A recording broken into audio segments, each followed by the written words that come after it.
Muito bem, estamos de volta, Taubaté, discutindo o seu futuro pela cidade e pelo cidadão, hoje falando sobre saúde.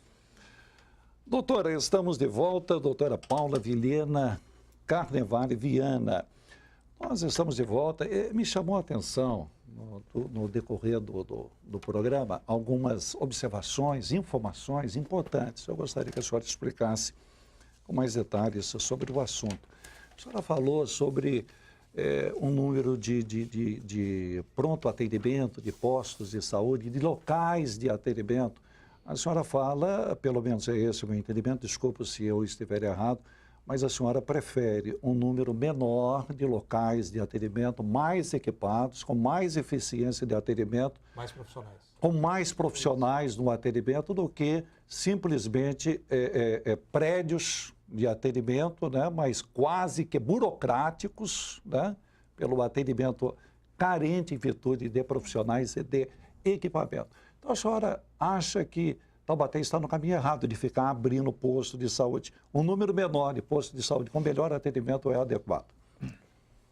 Agora isso é muito difícil de ser realizado, né? Porque depois que uma UBS, uma unidade de saúde, foi instalada em um bairro, é muito difícil tirar. Né? E eu tive uma vivência curta aqui durante alguns difícil por causa da comodidade da população. Exato. Porque você tem que é um enfrentamento com a população num primeiro momento, porque é cômodo. Agora, o que acontece quando a gente trabalha com saúde pública e com a estratégia de saúde da família, a gente acredita que deva se criar um vínculo entre o médico, a equipe e a população. Só para não fugir, doutora, desculpa, mas eu acho que nós vamos acrescentar.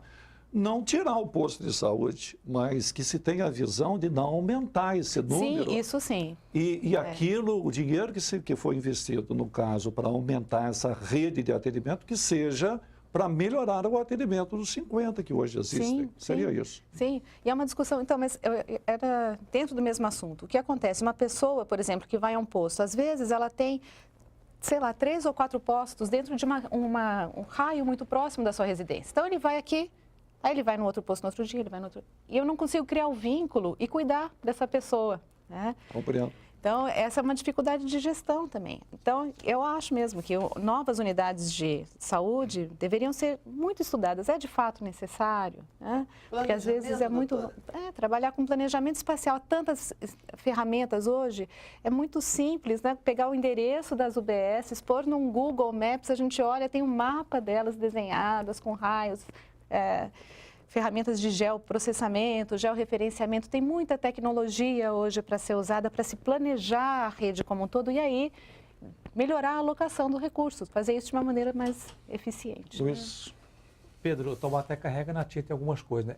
A situação de muita unidade de saúde é a mesma coisa do esporte, né? Muitas quadras que sem professor para... E sem profissionais para disciplina, para conduzir. É o mesmo problema. Doutor, tem uma questão aqui que uma amiga pediu que eu fizesse. O problema maior da saúde pública em Taubaté é a atenção terciária, ou seja, a internação hospitalar. Há necessidade de pelo menos mais 300 leitos em Taubaté, sem o que nada será razoável. Qualquer debate sobre isso será interessante. Em Taubaté, o pronto-socorro não fica junto com o hospital. E aqui na Câmara, os parlamentares defendem a retaguarda hospitalar. É mais um agravante essa falta? Com certeza, especialmente se considerando esse papel regional, né, que a cidade desempenha. Então, evidentemente, é necessário o aumento de leitos, mas é preciso também que se otimize o uso dos leitos atuais. Muitos estudos mostram... Como se utilize? Otimizar. Otimizar. Então, eu vi uma discussão sobre a questão como o hospital é regional. Quem gerencia, há um sistema hoje, como chama? CRAS. Há um sistema informatizado que verifica quais são os leitos disponíveis, o paciente que necessita e esse encaminhamento é feito de acordo com a necessidade do paciente. Isso é muito importante, tem estudos mostrando que às vezes há leitos que ficam reservados para determinada especialidade cirúrgica, mas que não são usados. E, ao mesmo tempo, um paciente fica no corredor, na maca, precisando de internação, porque esse leito é de um outro departamento, setor, etc. Então, há necessidade do aumento, mas isso não reduz a necessidade de melhorar a gestão, melhorar a atenção primária para fazer com que menos pessoas cheguem ao hospital, implantar assistência domiciliar para cuidar, por exemplo, dos idosos, reduzindo o tempo de internação. O tempo de internação aqui é muito longo, principalmente na clínica pediátrica, ele é longo. Então, todos esses fatores, eles vão levando a um agravamento de uma situação que já é crítica. Sônia? Eu acredito em trabalho interdisciplinar e transversal. Talvez também por causa do academicismo, estamos acostumados com coisas transversais, né? Eu gostaria de saber da senhora se, especialmente em termos de saúde, nós temos por aqui, especialmente em Taubaté, algo pontual que seja interdisciplinar e transversal. E se não existir, se isso ocorre em função de verba, de gestão ou cultural. Eu não saberia dizer especificamente aqui em Taubaté se há um serviço como esse. Eu conheço alguns. São José dos Campos tem um serviço chamado Aquarela, que é um serviço de combate à violência doméstica, que tem essa característica interdisciplinar. Mas eu arriscaria... Tem um ambulatório de AIDS aqui, que tem vários profissionais trabalhando junto, mas eu acho que o trabalho interdisciplinar ele é mais do que vários profissionais trabalhando juntos. E eu acho que essa é uma questão cultural mesmo. Então, por exemplo, os PAMOS aqui têm psicólogos. Mas do trabalho que eu já vi, eu vi muito pouco trabalho conjunto dos psicólogos com a equipe. Acaba sendo um atendimento individual, né? Então, falta, né? Eu acho que falta. E aí, de novo, a estratégia de saúde da família é uma tentativa de fazer esse atendimento intersetorial, trabalhando junto com as equipes de apoio, NASF, que podem ter nutricionistas, que podem ter preparadores físicos, assistentes sociais, e dentro da equipe de saúde da família, fazendo a relação da UBS com atenção secundária e terciária, acompanhando o paciente, centrando a visão do profissional no paciente, no cuidado dele e não na doença ou na condição específica de uma queixa de conduta, né? Essa é a aposta. Considerando a sua fala anterior, então seria o caso de menos volume de prédios e mais concentrado no interdisciplinar e no transversal. Mudar processo de trabalho. Isso. Então, volta a uma questão anterior ainda, que é planejamento. Planejamento, educação. Projeto e planejamento. E isso é muito importante. É obrigatório que o município tenha um plano de saúde. Esse plano deve ser apresentado ao Conselho Municipal de Saúde. E o Conselho deve participar da construção desse plano. O que está colocado lá? Porque o que a gente vê na maior parte dos municípios é que esse plano é uma peça burocrática. Serve só para prestar conta, para poder continuar recebendo recurso do Ministério. Então, enquanto isso não for efetivado como um plano de fato, as cobranças também vão ser pontuais e as mudanças vão ser pontuais. Sardinha? Eu queria falar sobre o Mais Médicos, é um tema polêmico, porque uns são totalmente contra, outros são totalmente a favor. Questões políticas envolvem essas opiniões. Eu queria que a senhora fizesse uma análise mais equilibrada do programa e como que ele pode melhorar, se pode melhorar a saúde da região. É possível ter o Mais Médicos funcionando bem aqui no Vale do Paraíba?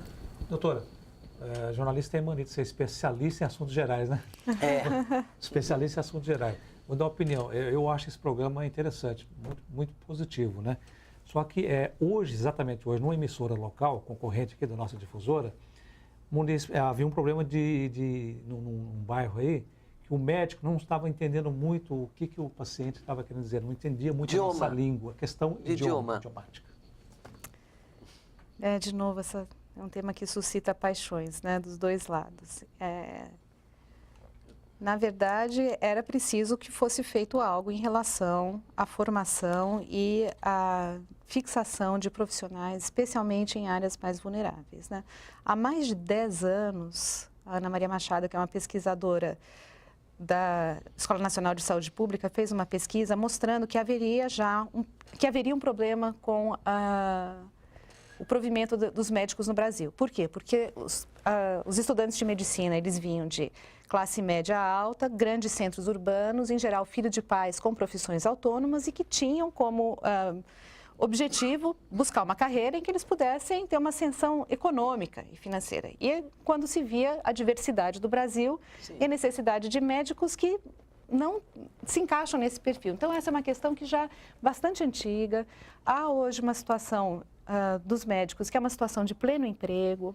Então, faltam médicos no Brasil, especialmente para essas áreas mais vulneráveis, em que os profissionais não têm disponibilidade de ir, porque às vezes não tem infraestrutura, mas às vezes porque não é o desejo mesmo profissional ou de vida. A categoria era contra, né?